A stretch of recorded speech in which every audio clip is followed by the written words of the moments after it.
नमस्कार, स्वागत है आप सभी का सुजस सारांश की इस क्लास में। मैं हूं आपके साथ विपिन कुमार शर्मा और इस क्लास में पढ़ते हैं हम राजस्थान का करंट अफेयर्स, जिसका आधार होता है राजस्थान सरकार की सुजस पत्रिका।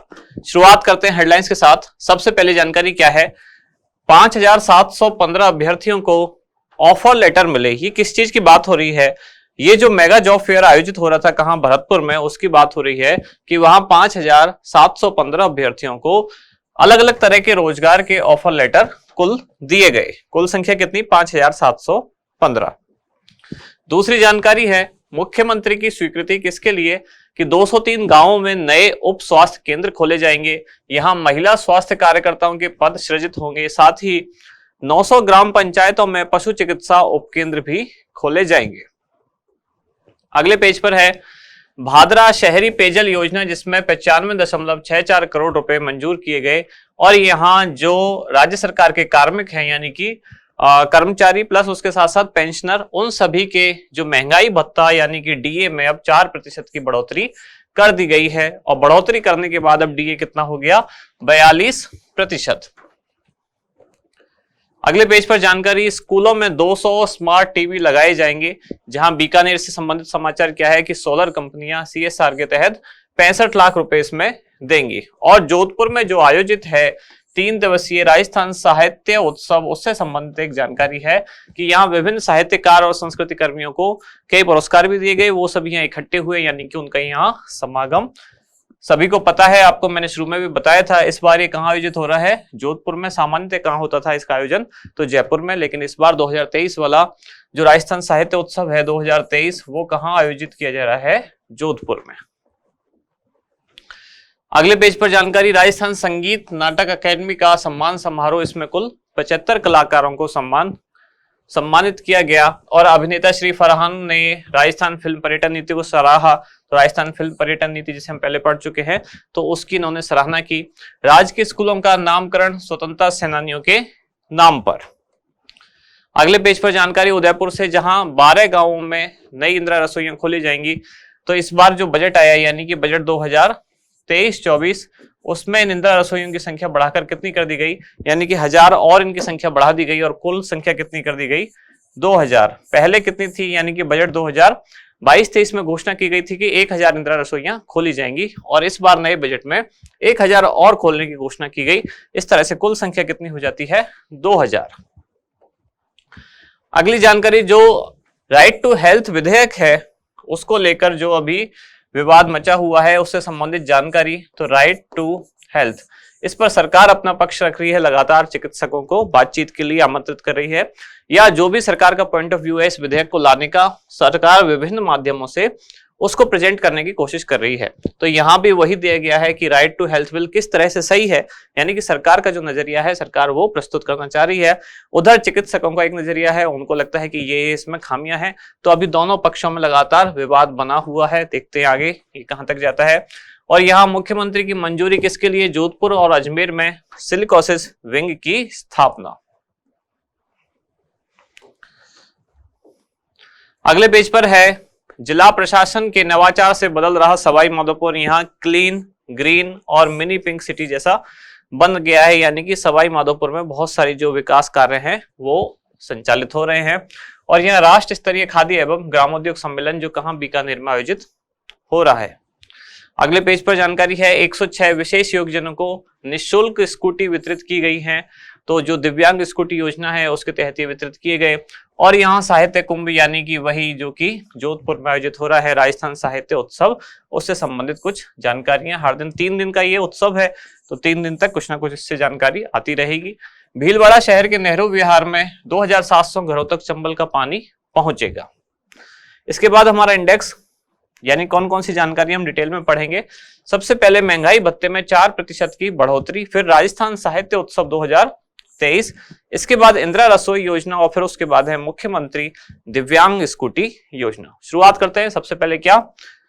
महंगाई भत्ते में 4% की बढ़ोतरी। तो जो सरकारी कर्मचारी हैं उनके लिए सबसे राहत वाली खबर है, या सबसे खुशी वाली खबर है कि अब महंगाई भत्ते में 4% बढ़ोतरी कर दी गई है।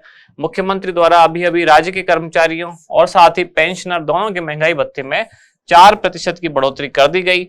और ये जो बढ़ी हुई राशि है ये कब से लागू होगी, ये 1 जनवरी 2023 से देय होगी। इसके बाद अब वर्तमान में जो कुल डीए है यानी कि महंगाई भत्ता जो है वो कितना हो गया है, अब 42% की राहत दर हो गई, जो कि पहले कितनी थी, 38%। अगली न्यूज है राजस्थान साहित्य उत्सव 2023 को लेकर कब आयोजित हो रहा है, यानी कि 3 दिवसीय उत्सव है जो कि 25 से 27 मार्च 2023। इस तरह से कुल कितने दिन होते हैं, तो 3 दिन इसका आयोजन होने वाला है।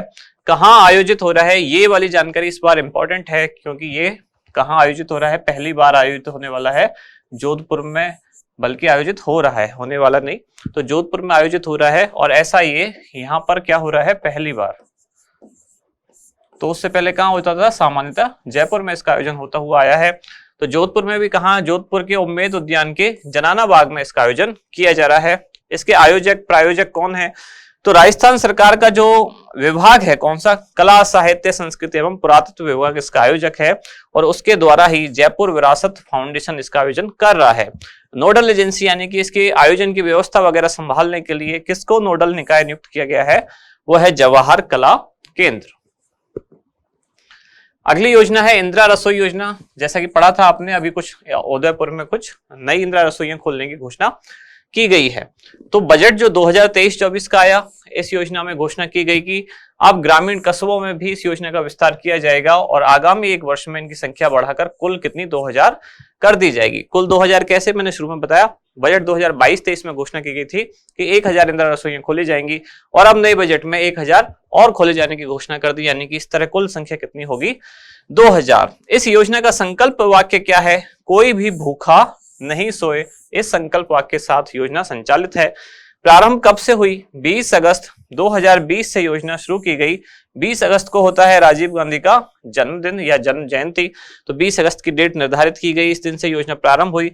जब प्रारंभ हुई थी तब राजस्थान में 213 नगर निकाय थे, तो 213 नगर निकायों में शुरू की गई थी। और शुरुआत में कितनी इंदिरा रसोइयां खोली गई थी, तो शुरुआत में खोली गई थी 358। आप में से किसी ने ये क्वेश्चन में पूछा था कि कहीं तो लिखा हुआ है 213, यानी कि इसमें लिखा हुआ 213 और कहीं है 240 नगर निकाय। तो जैसे कि अभी अभी कुछ दिन पहले हम पढ़ते थे जिले 33 हैं और अब हो जाएंगे जिले 50, तो इसी तरह ये भी परिवर्तनशील है। जब योजना शुरू की गई थी 20 अगस्त 2020 को, तब राजस्थान में 213 नगर निकाय थे, वर्तमान में 240 है। अभी भी इनकी संख्या लगातार परिवर्तित होगी, क्योंकि बजट में नई घोषणा की गई है, कुछ और नगर निकाय इधर उधर शिफ्ट किए जाएंगे। अगले पेज पर जानकारी क्या है, इसकी पृष्ठभूमि बताई गई है कि बजट 2022-23 में मुख्यमंत्री द्वारा एक संकल्पना कौन सी, कोई भी भूखा ना सोए की संकल्पना के साथ कुल 1000 इंदिरा रसोइयां खोलने की घोषणा की गई थी, और अब इनकी संख्या 1000 और बढ़ाई जाएगी। क्या है इस योजना का विवरण, इसमें 8 रुपए में शुद्ध भोजन दिया जाएगा, यानी कि लाभार्थी को 8 रुपए देने होते हैं, लेकिन सरकार अपनी तरफ से प्रत्येक थाली पर 17 रुपए का अनुदान देती है। इस तरह से एक थाली की कुल कीमत निकाली जाए तो 8 + 17 यानी कि 25 रुपए एक थाली की कुल कीमत होती है, जिसमें व्यक्ति को देने होते हैं 8 रुपए, बाकी 17 रुपए देने होते हैं सरकार को। योजना हेतु प्रतिवर्ष कितने रुपए का प्रावधान है, तो 100 करोड़ रुपए का प्रावधान किया गया। इस थाली में क्या क्या भोजन होगा, 100 ग्राम दाल, 100 ग्राम सब्जी, 250 ग्राम चपाती, इसके अलावा अचार के अलावा ये इसमें मुख्य चीजें हैं जो खाने में होंगी।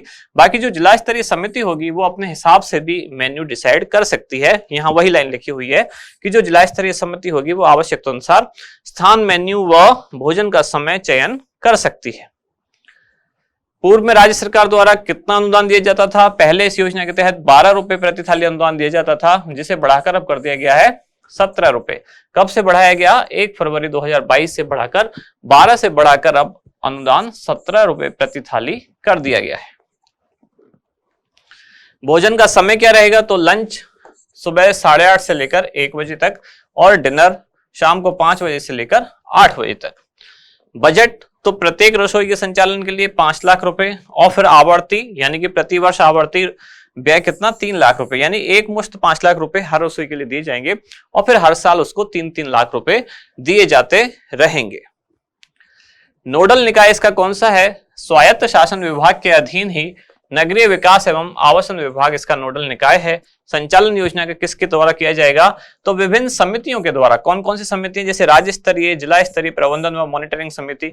इसके अलावा इसका स्थायी एजेंडा के माध्यम से भोजन की नियमित समीक्षा भी करती जाती रहेगी कि भोजन कैसा बन रहा है, उसकी गुणवत्ता कैसी है, स्थान कैसा है, समय कैसा है, सारी चीजों की एक तरह से समीक्षा की जाएगी। अगली योजना है मुख्यमंत्री दिव्यांग स्कूटी योजना, जो शुरू की गई थी 3 दिसंबर 2021 से। किस विभाग द्वारा संचालित है? तो ज्यादातर सामाजिक सुरक्षा की जो योजना है, किस विभाग द्वारा? सामाजिक न्याय एवं अधिकारिता विभाग राजस्थान इन योजना को संचालन करता है। योजना की विशेषताएं क्या क्या हैं? तो वर्ष 2022-23 के बजट में वितरित की जाने वाली स्कूटियों की संख्या कितनी कर दी गई? 2000 से बढ़ाकर 5000, यानी कि दिव्यांगजनों को प्रतिवर्ष 5000 स्कूटी वितरित करने की घोषणा की गई थी। कब? बजट 2022-23 में। और 2023-24 में भी यही संख्या रखी गई है, यानी कि 5000। आज का अभ्यास प्रश्न क्या है हमारा? राजस्थान साहित्य उत्सव 2023 के आयोजन हेतु निम्नलिखित में से किसे नोडल एजेंसी बनाया गया है?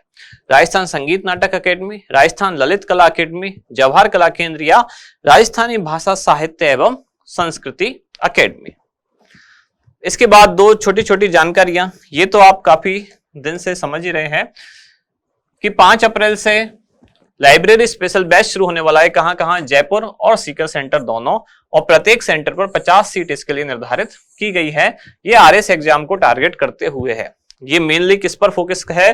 तो ये मेनली सेल्फ स्टडी पर फोकस है, और सेल्फ के साथ साथ जो कुछ सिलेक्टेड ऑफिसर्स हैं उनके गाइडेंस में आप लोग यहाँ सेल्फ स्टडी करेंगे। गाइडेंस जो हमारे मेंटर होने वाले हैं उनकी आप इमेज यहाँ देख पा रहे हैं। इनके अलावा और भी एक बैकअप टीम है जो आप लोगों को लगातार गाइड करती रहेगी। किसमें? लाइब्रेरी स्पेशल बैच में। मेनली उनके लिए है जो लाइब्रेरी में रहकर सेल्फ स्टडी करना चाहते हैं। इसके अलावा जो लोग फाउंडेशन कोर्स यानी कि क्लासरूम कोर्स वगैरह करना चाहते हैं, उसके लिए आरएस और एसआई एग्जाम के लिए अब 9 अप्रैल से बैच शुरू होगा। यानी कि 9 अप्रैल को सेमिनार रखा गया है। कहाँ? जयपुर सेंटर पर। टाइम क्या रखा गया है? सुबह 10 बजे। तो अगर आप इसमें इंटरेस्ट लेना चाहते हैं, जुड़ना चाहते हैं, तो दिए गए नंबर पर आप कॉल करके या मैसेज करके इंफॉर्मेशन ले सकते हैं।